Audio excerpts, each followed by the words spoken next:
Dubartii hiyyeessaa dhiirri hin barbaadu.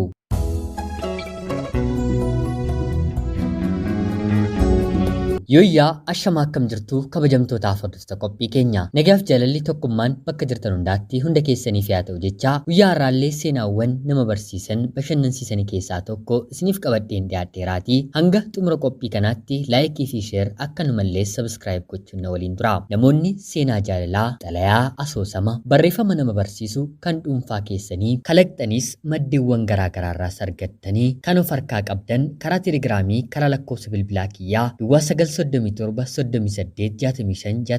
naaf erguun qophii keenya irratti hirmaachuu ni dandeessu. Kallachumaan gara seenaa kanaatti kan isin dabarsu ani Gammachiis Tashoomeedha.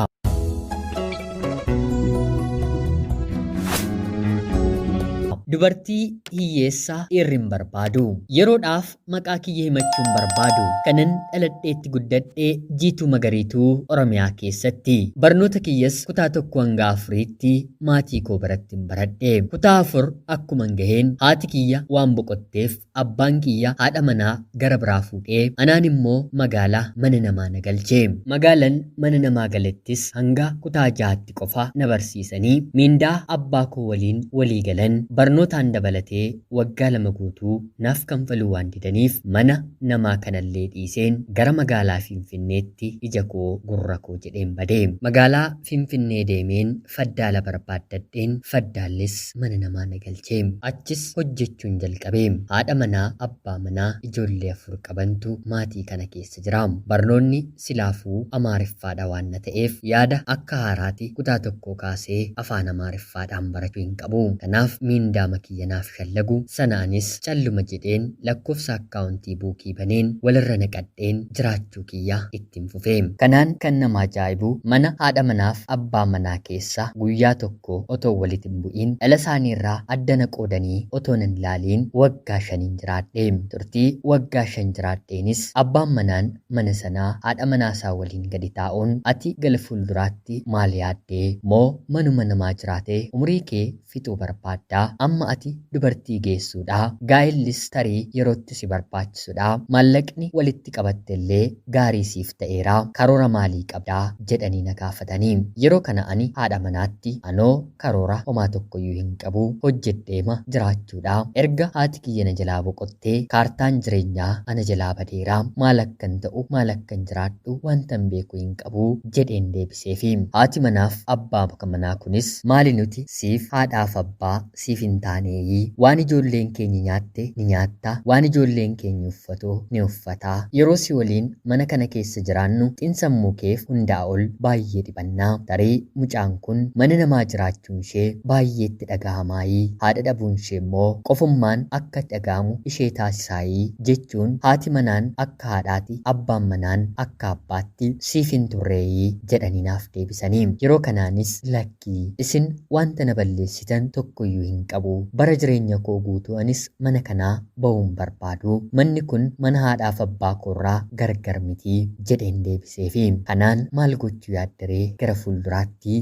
jedhanii ammas yeroo na gaafatan ani har'aaf har'ati wanta yaadeeru hin qabu. Haa ta'uutii garuu isin ni dandeessi ni hojjeti kan naan jettan na hojjechiisuu nama jaallattanitti immoo na heerumsiisuus ni dandeessu jedheen deebiseefi. Yeroo kanatti umriin koo waggaa 21 akka dubartii biyya keenyaatti heerumaaf bilchaadheera jechuun mana qabuu nan danda'a. Kanatti haati manaaf abbaa manaa kun natti kolfuun heeruma koo bara kana abbaatu barbaaddataa inni durii maatiin karaa jaarsaa namaaf dhufu hafeeraa hiriyaa qabdaayii jedhanii na gaafatu. Yeroo kana ani lakkisaa ani manaa bahee jennaan bakkuma isin na ergitan deemeen deebi'a malee waan akkasii keessa seeneen beekuu jedheen itti meeni. Kanaanis haati manaaf abbaa manaa kun maallaqa waggaa 5f walitti hin qabadhe irratti itti naaf dabaluun uffata uffatamaa yookiin immoo salbaajii uffanni kan dhiiraas kan dhalaas kan daa'immaniis uffatamanii gatii rakashaan gurguraman bakka tokkotti kireeffatanii naaf bananii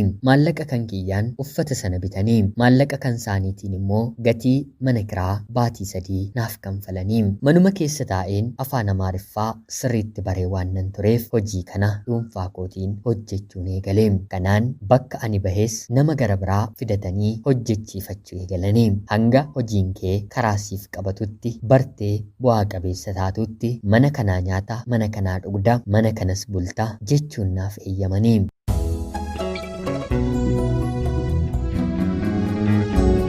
Kanaan anis jabaadhee hojjechuun eegalee isaanis yeroo yerootti dhufanii mana hojii koo dhufanii na ilaalu. Haa ta'uutii garuu akka carraa ta'ee baatii 6 hojjedheen gabaa kanatti milkaa'uun dadhabe. Meeshaan gurguradhu gatii mana kiraa itti kaffaluun ala darbee heddumminaan naaf gurguramee bu'aa gaarii naaf buusuu dadhabe. Guyyaa tokko otoon dhiphadhu na arganii maali hojiin kun siif hin taane immoo waan gurgurtuun deemtee fidaan jirtu kanuma nuti baatii 6 dura deemnee finnedha. Inni kaan immoo gurgurameeraa jedhanii yeroo na gaafatan gurguraan jira. Haa ta'uutii garuu gatii mana kiraama kanfalaan jira malee haala gaariitiin narraa ka'aan jiru. Gabaan bakka kana heddumminaan hin jiru jedheen isaanitti himee. Yeroo kanatti haati manaaf abbaa manaa kun ammas bakka gara biraa naaf barbaaduun maallaqa isaaniitiin uffata gara biraa itti naaf dabaluun bakka biraatti na eegalchiisanii. Haa ta'uutii garuu si'a kanas yaaleen naaf milkaa'uu didee. Nama akkanumatti gammachuus gadda keessanis isinirraa dubbisu beektu. Haati manaaf abbaa manaa kuni nama akkanaadha. Waanan ta'e fuula koorraa dubbisu dhumarratti dhiisii manni hojiin kun siif hin taane fakkaataa haa cufamu jedhanii na gaafatanii. Anis tole jedheen manni hojii kuni cufame. Kanaan booddee haati manaan si'a kanammoo deemtee biyya hambaa maafii yaaltuu jettee na gaafati. Baadiyyaadhaa Finfinneen dhufe mitiire biyya hambaa yeroo jedhamu immoo waan adaa waan tanaaf ta'eef eeyyeen baay'ee natti tolaa. Haa ta'uutii garuu maallaqa kiyya baay'ee hir'iseeraa kanaaf na hin gahuu jedheen isaanitti himee. Haati manaaf abbaa manaas otuu dhala keenya taatee qabeenya keenya iyyuu siif irraa nuti immoo siin ija dhala keenyaan si ilaallaa. Qabeenya keenya yoo siif hiruu dadhabne waan si barbaachisu siif guutuu siif gochuun dadhabnu jechuun waraqaa eenyummaa, paaspoortii, tikkeettii balali'iinsaa naaf kutuun waa hunda naaf xumuruun haati manaaf abbaa manaa kuni gara biyya hambaatti na erganii gadi jedhees hojjetachuun eegalee. Maallaqan hojjedhus baatiidhaan isinirra naafaa taa'u jedheen gara haadha manaaf abbaa manaa kanaatti hanga baatii 8tti isaanitti ergaan ture. Turtii baatii 8 booddee garuu gara isaaniitti erguu dhiiseen hireen gara nama biraatti erguu jalqabe. Yeroon biyya hambaa dhufe kana intalumti Oromoo dhalattuu biyya koo kan taate fira maatii ani hojjedhuu fi bira ni hojjeti. Abbaa manaas daa'ima tokkos qabdi. Ishee faana wal barree turre. Akka carraa gara biyyaatti galtee obboleessa abbaa manaa ishee waliin anaan wal barsiisuun walitti haasa'aa nama gaariidha. Nama amantaa isaatti jabaadha. Hojii garaa garaa hojjechuun illee nama beekamu. Ammaaf miti fuuldura koof namni na barbaachisa yoo jette anis siif isan filadhaa. Ija keetoon sukkuummatiin gurbaa kana waliin ta'ii jettee na sossobde. Anis waan hundumtuu dhuguma natti fakkaatee gurbaanis arrabni isaa samii gadi buusaatii sanuu yeroon anitti nama jaalallee barbaadutti dhufee qalbii koo onnee koo guutummaa guutuu to'ate. Kanaan yeroo sanarraatii kaasee maallaqa kiyya anis amantiidhaan isatti erguun jalqabe. Maatiin ani isaan bira waggaa 5 ol ture. Maallaqa kee maaliif kaawwachuu dhiistee jedhanii yeroo na gaafatan jaalallee qabadheeraa. Jaalalleen koo ana bira kaawwadhu naan jedhee naman amanudhaa nama gaariidhaa jedheen isaanitti hime. Yeroo kana isaanis namni ati jaallatteettu dhuguma ni jira taanaan baadiyyaas haa ta'u magaalaa haa dhufuu ni barraanii akka inni si kunuunsuuf akka inni sirriitti si qabatuuf ni gorsinaa jedhanii natti himanii. Yeroo kanaanis tole jedheen jaalallee koo waliin maatii kana barsiisee. Jaalalleen koos akka gonkumaan hanganne haadha abbaa ta'ee kanaan boodee ana bira akka dhaabbatu isaan biratti waadaa galeefi. Riyaan koo dubartiin isaan na wal na barsiiste hojii garaa garaa hojjetanaan jettus haa ta'uutii garuu barnoota kan addaan kute hojiis kan hin qabne hojii humnaa garaa garaa hojjetuun nama of jiraachisudha.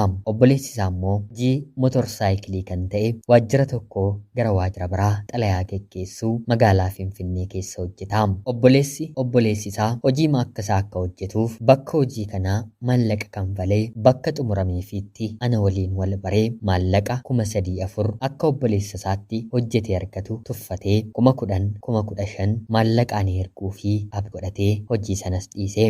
Sanaan anis waggaa 2 hojjedheen maarreegaa jaalallee erga waliif taanee wal baruu qabna jedheen yeroo boqonnaa koodhas gara magaalaa Finfinneetti deebi'ee. Jaalalleen koos dhufee na fudhatee seera qabsaan sirna qubeelaas mana maatii gara biyya hambaatti na erganiitti naaf taasisee. Manas nuuf kireeffatee haadha manaaf abbaa manaa taanee mana tokko keessa jiraachuu eegallee. Kanaan ani silaa nama biraan qabu mitiiree baay'een isa kunuunfadha. Baasaaf galma isaan hordofaa. Akka lubbuu koottiin isa ilaalaa. Yoo inni dhukkubsate nyaanni gadi naaf hin liqimsamu. Manaa baanaan amma bilbileen eessa jirtaa? Maal nyaate? Maal dhugde? jedheen dibadha. Laphee qulqulluudhaan nama kanan jaalladhe. Innis gara jalqabaan dhufe laphee gaarii namummaa gaarii natti argisiise. Kan bilbilaan natti haasa'uun olitti qaamaanis naaf ta'e.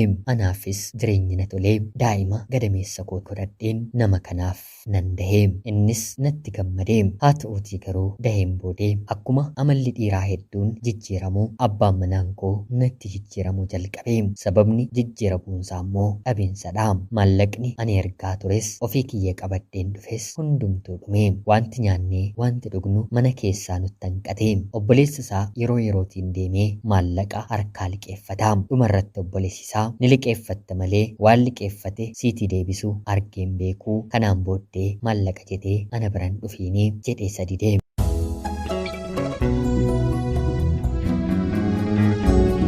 Kanaan innis hojii kana dura tuffate nagalchi jedhee xalayaa deddeebisuu hojjetu eegalee. Haa ta'uutii garuu akka kaleessaa na harkatti bare miindaan humna isaatii hojjetee dhufu anaaf daa'ima isaaf ga'uu miti isarra darbuu didee. Anaa fi daa'imni koo waan nyaannee waan dhugnu dhabne. Daa'ima qabadheen lafa lixuu wallaalee. Gaafan beela'e daa'imni koo narratti boo'ee gamsiisu gatii mataaksiillee kiisii yookiin immoo giphii isaa keessaa maallaqa hateen gara maatii waggaa 5 biran hojjedheetti deemeen maagaa koo deebifadha. Wantan ofii nyaadhe daa'ima koos nyaachiseen garaa keenya guuttannee deebina. Kanaan otoon jedhu otoon rakkadhu waggaa 2 erga waliin jiraannee booda abbaan manaan koo narraa bayinaan jedhe. Anis sanuu bifa kanaan otoo na jiraachistu narraa bayinaan jettaa'ii hin qaanoftu rabbi maal naan jedha jetee rabbiin hin sodaatu jedhee yeroon gaafadhu bara kana giiftii koo dubartiitu dhiira jiraachisa malee dhiirri dubartiin jiraachisu. Biyya hambaa waan turteef sin jaalladhe. Har'a immoo homaa of harkaan qabdu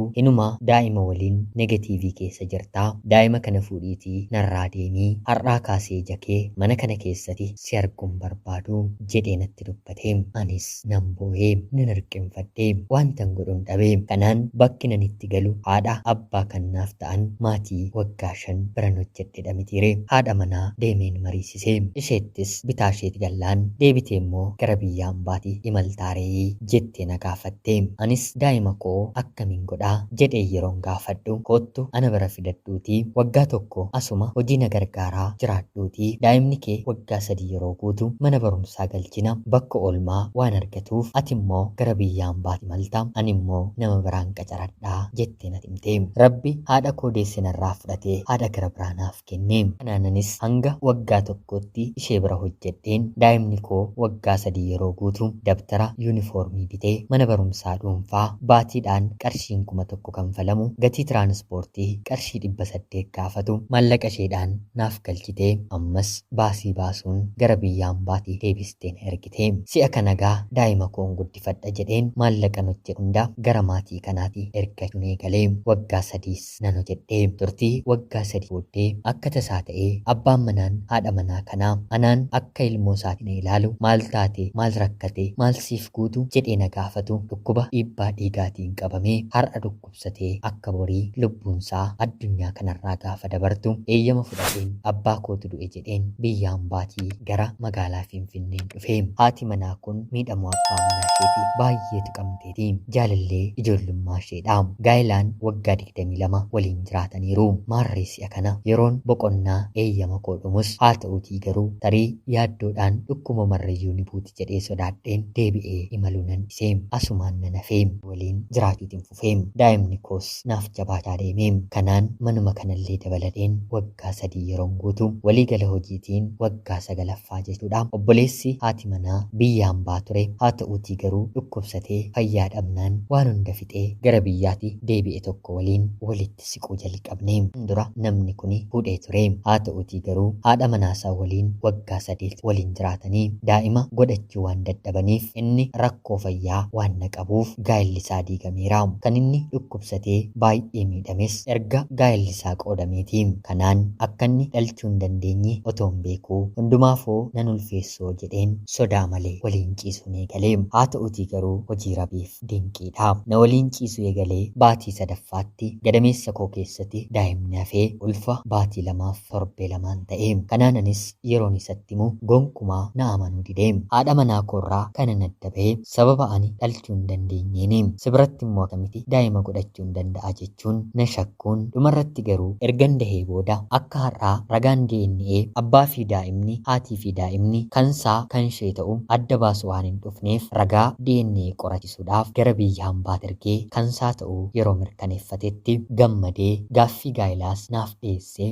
isa gatame daa'iman godhatu jedhame waliin daa'ima godheen innis lafaa na kaasee anis lafaasa kaaseen gaa'ela dhaabbannee haga har'aatti waliin jiraachaa jirra. Dur haati manaan biran jiraadhu haadha kiyya turte amma immoo sayyuu jasnaaf taate. Wanti hundumtuu yeroo boodee sirratee abbaan manaan kiyya lammaffaa kunis gara fayyaa isaatti deebi'ee hojii isaa kana dura biyya hambaatii hojjechaa ture deddeebi'ee hojjechuu eegalee. Kanaan bara kana manas nuuf bite konkolaataallee naaf bituuf yeroo ka'etti haati manaan waggaa 9 mana isheen ture rakkattee jennaan konkolaataa kan dhuunfaa ishee gurgurtee waan na tureef isheef biti jedheen dabarsee kenne. Kanaan isheen illee nu eebistee gammannee waliin jiraachaa jirra. Kaleessa abbaan manaan koo duraa dubartiin maallaqa hin qabdu taanaan maal namaa kootii jedhee hatee qabamee waggaa 4 hidhamee bahee. Rabbi beekaa walitti nama qaba beekees immoo walirraa gargar nama baasan jedhee. Ana obboleettii keessan magaalaa Finfinnee irraatii ulfaadhaa nagaatii galatoomaa.